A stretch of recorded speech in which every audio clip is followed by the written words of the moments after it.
So to graph one of your quadratics, you're going to go to the Desmos graphing calculator, and then make sure you log in to Desmos. Use your Google email address and use your school@GUHSD account. Then you're going to click on Save. This is going to allow you to title the graph. We're going to call it Quadratic for right now. And then every time you make changes, you can click Save or just click Save at the end so that you can access your graph when you need to. So you're going to have a different equation, but I'm going to show you one just how to graph it. So you're going to type in y equals, mine's negative, so it's negative x to get the squared. You're going to click on a squared right there. Then type in plus 4x and minus 5. Okay, so here's my parabola. And I want it kind of centered here. I want it a little bit bigger so I can see some points really well. You're going to notice that my quadratic opens downward. That makes the vertex up here the highest point. So if I take my pointer and I hover over that point, I'm going to notice that it gives me the point 2, -1. So I'm going to come over here and I'm going to type in 2, -1. Make sure you put it in parentheses so that it knows it's a point. If you don't put it in parentheses, it's going to give you an error message. I'm going to label that my vertex so that it shows up on the graph. And then I'm going to notice that my parabola is symmetrical, meaning this left side is the same as the right side.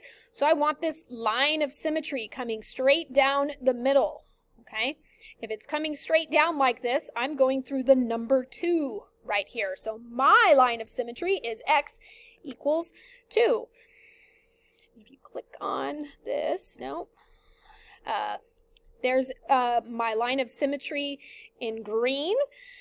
And then when I want to find some other points to fill in that table, I'm going to follow along here. Notice these are all decimals. You don't want to write decimals. You want to find one that's exactly as a corner. So I just found one right there. Where was it? It was at 1, -2. So I'm going to type that point in, 1, -2.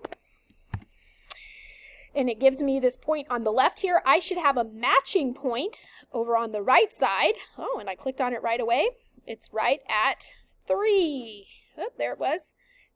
3, -2. So if I type it in, 3, -2, there's my matching point on the right side. So my line of symmetry is the same distance to the left and to the right.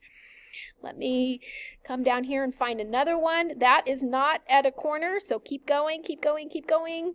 Looks like I have one down here at -0, -5. So I'm going to type in 0, -5. Get the matching point on this side over here. There it is at 4, -5. Oh.